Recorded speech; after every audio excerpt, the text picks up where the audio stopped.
안녕하십니까. 이호근의 주식 사냥, 우주 사냥의 이호근입니다. 자, 오늘 여러분께 말씀드릴 부분은 카페24 사태를 좀 짚어보면서 우리가 주의해야 될 부분에 대해서, 투자하면서 주의해야 될 부분에 대해서 말씀드리고자 합니다.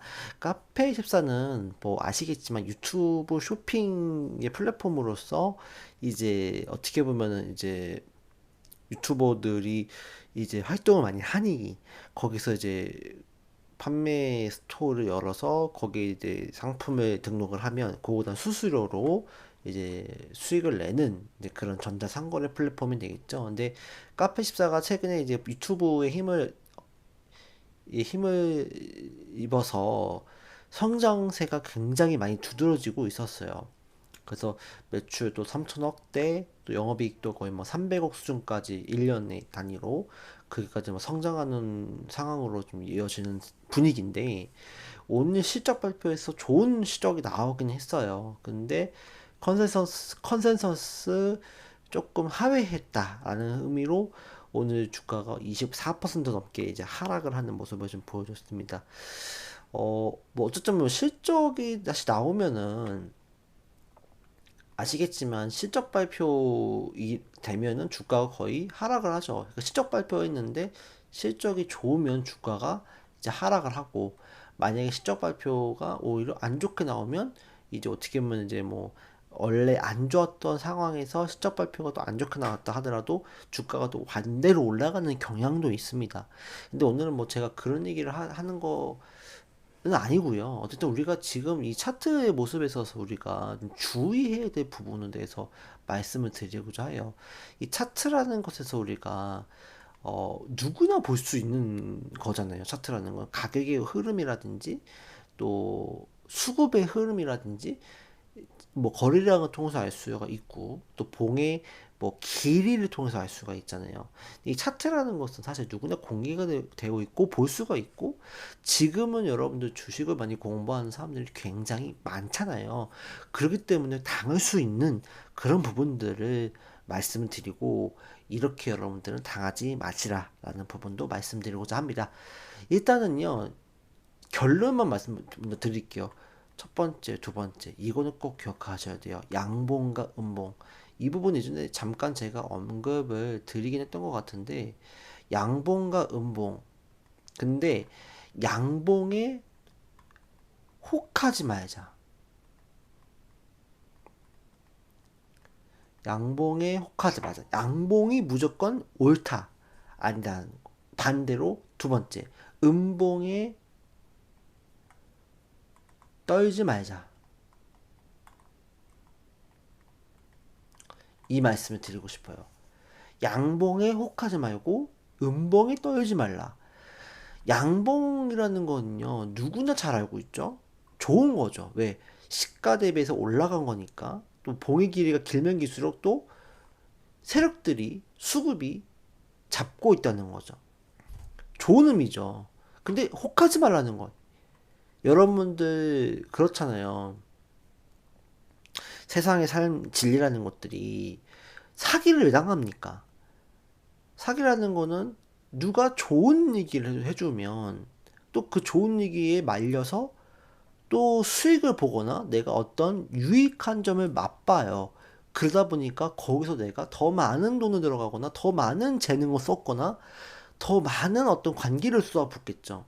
그러다 보니까 거기서 헤어나지 못하고 결국 그 덫에 걸리는 거거든요. 그러니까 이것도 똑같은 거예요. 결국엔 양봉을 하는 거 만들어 놓음으로써 개인 투자자들을 붙게 만들고 나서 다음 날에 떨어뜨리는 상황이 발생하죠. 또 반대로 하락한 척 하면서 갑자기 또 급등하는 모습을 보여줍니다. 그게 바로 이 세상 삶과 거의 똑같다고 보면 돼요. 자, 그러면 이거를 실제로 빠르게 이 차트의 모습과 접목을 시켜보도록 하겠습니다. 카페14 보십시오. 어때요? 양봉 만들었죠. 어제. 그러니까 7일 날이죠. 그쵸? 8일 날 있죠. 8일 날. 8일 날 양봉 만들고 전고점 앞두고 있어요. 그러면 실적 발표 좋아질 거 알아요. 그러면 당연히 사람들이 어때요? 실적 좋고 발표됐을 때 좋은 이슈 나올 것 같고 그 다음에 모멘텀 있고 아직까지 추세적으로 상승 추세 유지되고 있고. 그럼 어떻게 돼요? 누가 봐도 뭐 하고 싶어요? 누가 봐도 매수하고 싶어지지 않아요? 이렇게 보면 잘 이해가 안 가시나요? 이렇게 보면요. 매수하고 싶어지지 않아요? 전고점 또 뚫려는 기세가 보이고 있고 거래량도 많이 나오지 않았기 때문에 파는 물량도 많지 않다. 이렇게 판단할 수 있거든요. 그러니까 저 그때 여기서 매수를 많이 했어요. 근데 어떻게 다음날에 실적 발표 나오고 나서 주가가 25%가 폭락을 합니다. 이거 어떻게 막죠? 어떻게 막아요? 이거를 사지 말아야 되는 거죠. 그러니까 양봉이하지 말라. 그 다음에 정고점 앞두고 있는 상태는 조심해야 돼요. 여기서는 어떤 일이 벌어질지 몰라요. 그러니까 여기서 살짝 조정받고서 올라가는 경우도 많이 있어요. 이런 경우도 많이 있어요. 그러니까 이런 경우를 우리가 꼭 어떻게 보면 예측할 수가 있어요, 없어요? 없어요. 그렇기 때문에 일단은 정고점까지 온 종목은 일단은 여러분들이 가지고 계신다면 비중은 줄이는 게 맞습니다. 왜? 조정이 나올 수 있기 때문에. 이 조정이 건전한 조정이면 상관없는데 이렇게 카페24처럼 막대한 조정이면 답이 없어요. 손실 그대로 안고 가야 되거든요.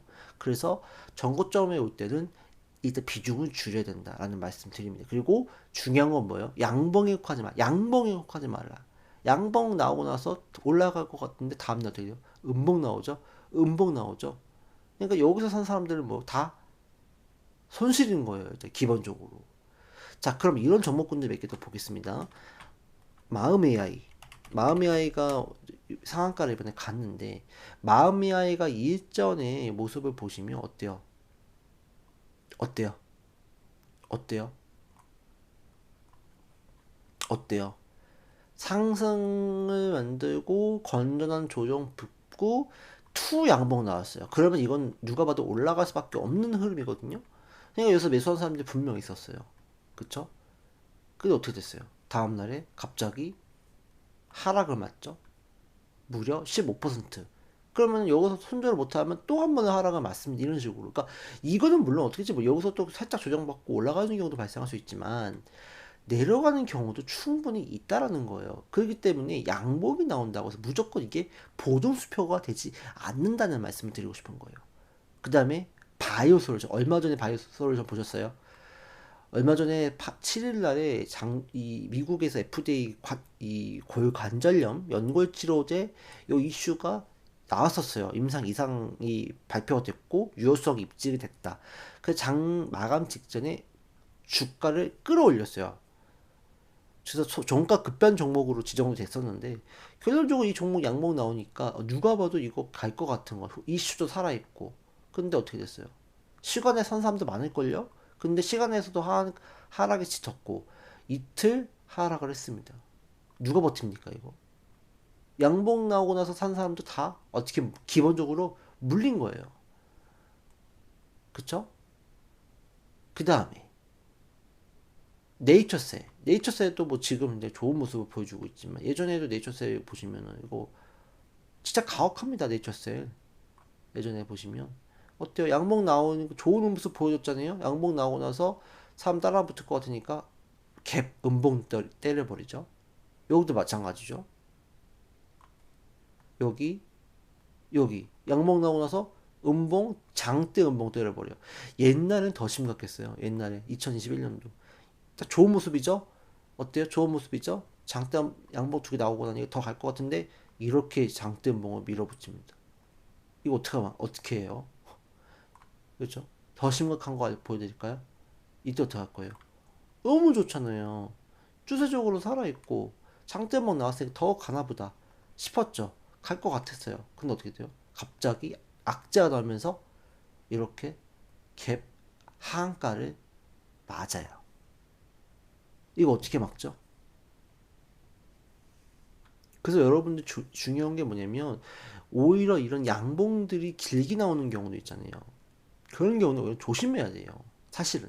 그래서 양봉이 나온다 했을 때 여러분들이 아셔야 될 게 뭐냐면 양봉이 나오잖아요. 이렇게 양봉이 장대 양봉이 나와요. 그러면은 장대 양봉 나오고 나서 현대로템처럼 갈 수도 있어요.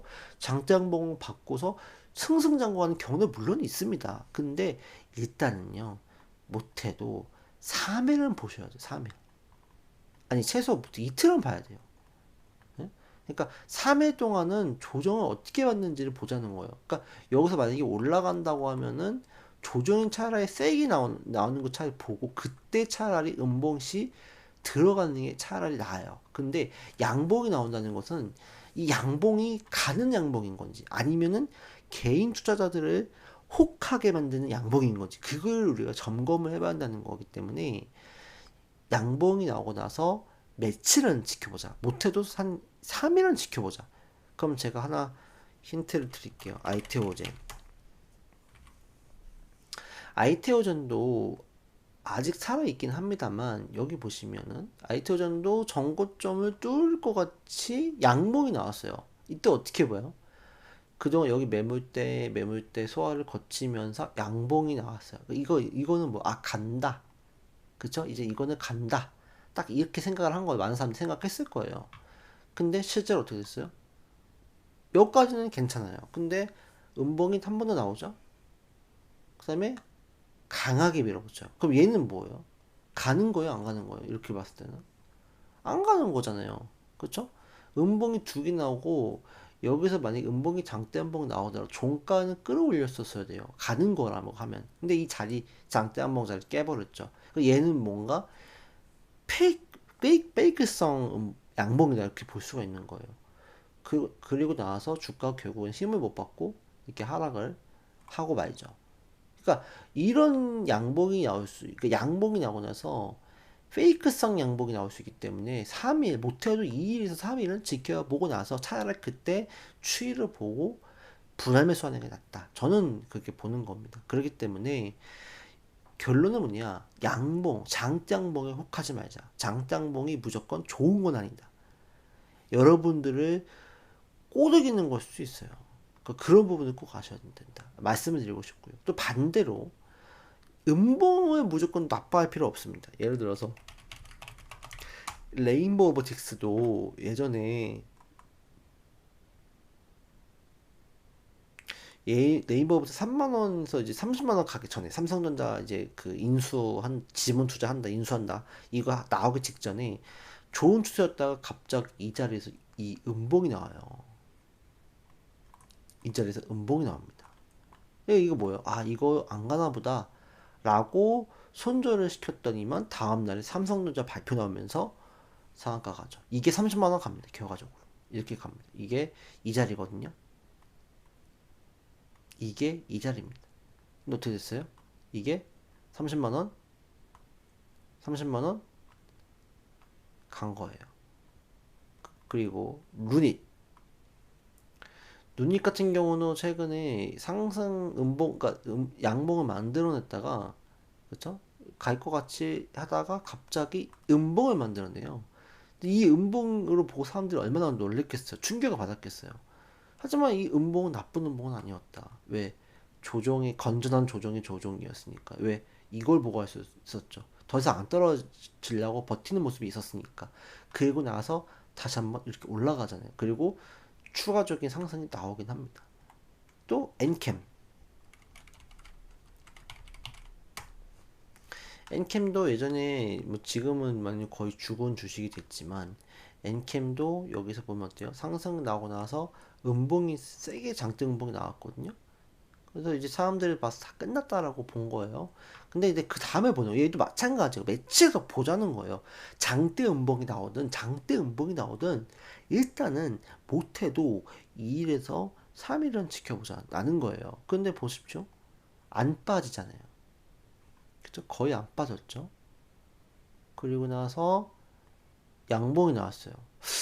이거는 뭔가가 다른 거예요. 여기서 만약에 이 장대 음봉의 세력이 빠지는 이 음봉이었다면 여기서 받쳐주더라도 살짝 윗거리가 세게 나오는 양봉이 나오면서 밀려야 되는 게 맞을 거예요. 근데 어떻게 돼요? 다음날에 이 양봉이 위에 올라타죠. 그럼 얘는 뭐예요? 힘이 일단은 있다는 거예요. 왜냐면은 이 사이 왔다 갔다 하는 거에 중간에 위에 있잖아요. 그럼 여기에 맺혀 있는 물량이 상당히 있을 건데 이거를 뚫고 올라갔다는 거는 하단에 대한 매수세가 강하다는 거거든요. 그럼 얘는 어떻게 보면 매수의 기회가 될 수가 있던 거예요. 그쵸? 그리고 나서 얘가 빠져요. 빠지는데 어쨌든 이 양봉은 또 중간간 훼손하진 않았어요. 그러니까 얘는 아직까지 살아있구나 라고 보는 거죠. 그렇죠? 그리고 나서 얘가 이제 급등을 하기 시작합니다. 이렇게 갑니다. 근데 이거는 사실은 그때그때마다 이 기준과 이 경험이 충분히 있어야 돼요. 이게 좋은 건지 나쁜 건지 살아있는지 죽어있는지. 근데 중요한 건 뭐냐면 장대 음봉, 양봉 나왔을 때 우리가 며칠은 지켜보자. 3일은 지켜보자 일단. 그러니까 가만은 어쩔 수 없는 거 내 거 안다고 봐야 돼요. 그래서 이런 경우는 보통 우리가 장대 음봉, 양봉 나오고 나서 조정 나오면 분할 매수 조금씩 해서 추이를 지켜보는 거. 그 다음에 여기 저점을 깨면 그때 뭐 하면 돼요? 손절하면 되는 거예요. 이렇게 접근하셔도 상관은 없습니다. 근데 일단은 결론은 장대 음봉, 양봉 나오면 한 3일은 보자. 그래서 그 흐름을 체크해 보자. 그렇게 말씀을 드리고 싶습니다. 그래서 지금 시장이 많이 어려웠고 이제 개인도 많이 똑똑해졌어요. 스마트 개인들이 되게 많아졌습니다. 그렇기 때문에 이걸 주가를 어쨌든 이 부양하는 세력들의 입장에서는 이 개인들을 털어내고 싶어 할 거고 또 개인들을 많이 붙어내고 싶어 해야 될 거예요. 왜? 팔아먹기 위해서. 왜? 개인들을 떨어내서 또 올려야 되니까. 그렇기 때문에 분명 이런 혹한 양봉, 혹한 음봉 이런 유혹을 하는 양봉들, 유혹을 하는 음봉들이 나올 겁니다. 그러니까 그런 부분들을 여러분들이 항상 지켜보실 필요가 있다. 예를 최근에 들어서 우리가 좀 사례를 본다고 하면 올릭스 같은 거 볼까요? 제가 올릭스 지난해 설명드리면서 이 양봉 나온 거는 좋은 시그널이다 하지만 어떻게 돼요? 조정의 흐름을 봐야 된다고 말씀드렸고 제가 여기서 이제 말씀드렸어요. 이거 3일째 되는 날 이거는 강하게 조금 올라오는 모습이 좀 나와줘야 됩니다. 라고 말씀을 드렸는데 올라오지 못했어요. 그러면 여기서는 뭐냐면 페이크성 양봉이 가능성이 높다는 거죠. 그럼 여기서는 오히려 내가 어, 계속 떨어지지는 않으니까 조정이 나온 상태에서 반등이 나오는 걸 보고 내가 체크해 봐야 되는 거죠. 그럼 만약에 이 반등을 얼만큼 세게 나오는지 이거를 우리가 체크해 봐야 되는 상황이 된 겁니다. 그러니까 결론적으로는 이 올릭스 자체도 페이크스 양봉이었던 거 일단 현재로서는 그래요. 근데 물론 이제 여기서 또 하단세나 매수세가 얼마나 강한지 아까 MKM에서 보셨던 것처럼 오늘 음봉이 세게 나온다고 하더라도 만약에 또 갑자기 또 센 양봉이 나온다고 하면 얘는 또 살아있는 거예요. 그렇기 때문에 이거에 대해서 대응을 그때그때마다 날마다 대응을 어떻게 할 건지 대한 생각이 정립이 안 돼 있으면 어렵습니다. 그래서 굉장히 나름대로의 그 체계적인 정리가 필요한 거예요. 장대 양봉과 음봉에 대한 것에서는. 그렇기 때문에 일단 여러분들이 객관적으로 볼 필요가 있어요. 장대 양봉, 음봉. 일단 지켜보자. 예를 들면요. 현대로템. 현대로템도 장대 양봉 나오고 아직까지 살아있잖아요. 보시면 얘 어때요? 장대 양봉이 나왔잖아요. 그쵸? 여기 이거 보세요. 전고점에 위치한 상황에서 올라가는 딱 장대 양봉 나왔죠. 그럼 전고점 떨어졌으니까 여기서 매수해도 충분히 가능해요. 여기서 매수하지 마시고 일단은 매치도 보자 이거요. 근데 그 흐름을 봤을 때 어때요? 똑같네? 그럼 여기서 사람들은 못 사요. 근데 이거는 뭐냐면 세력들의 힘이 강하다는 거예요. 양봉을 만들어내고 갭을 떠서 양봉을 만들어내네. 이건 강하다. 좋아. 근데 어때요? 그도 위에서 버텨주잖아요. 그러니까 이런 거는 뭐냐면 이거는 하단의 매수세가 강하다라고 볼 수가 있는 거예요. 그리고 한 번 더 조정이 나온다. 그러면 사는 거죠. 이런 거는. 그래서 결국 얘는 조정이 나왔지만 올라가는 모습을 보여줬던 거죠. 그러니까 그런 사례들을 꼭 여러분들 비교를 하셔야 됩니다. 앞단의 것들과 비교를 하시고 일단은 양봉에 무조건 속하지 말자. 그리고 음봉에 무조건 떨지 말자. 저는 그 말씀을 꼭 드리고 싶습니다. 그래서 일단은 장대양봉이 나오고 나서 3일, 장대양봉 나오고 3일, 이 정도는 지켜보시고 나서 이 흐름이, 중대한 어떤 흐름이 깨지는지 안 깨지는지를 꼭 체크해 보시고 나서 분매수 하는 관점으로 매매를 하자. 예, 그런 말씀을 드리겠습니다. 카페24에 대한 손실이 굉장히 클 것 같아요. 더 걱정이 많이 됩니다. 어쨌든 간에 카페24는 사실은 여기서 끝나지는 않을 거라고 봐요. 어쨌든 간에 하단에 대한 매수세가 있다고 보기 때문에 뭐 사실 이 4만 5천 원에서 이 4만 원 사이까지도 밀릴 수는 있어요. 근데 이 밀린다고 해서 여기서 끝난 건 아니기 때문에 일단 여기서 또 하단의 매수세를 보고 나서 또 한번 체크해 볼 필요는 있겠다라는 생각은 듭니다. 일단은요. 그래서 들고 계신 분들 너무 걱정하지 마시고 일단은 추이를 한번 보는 전략을 써보자라고 말씀드리면서 양봉에 속지 말고 음봉에 속지 말자. 이 말씀을 다시 한번 드리도록 하겠습니다. 방송 마치도록 할게요. 감사합니다.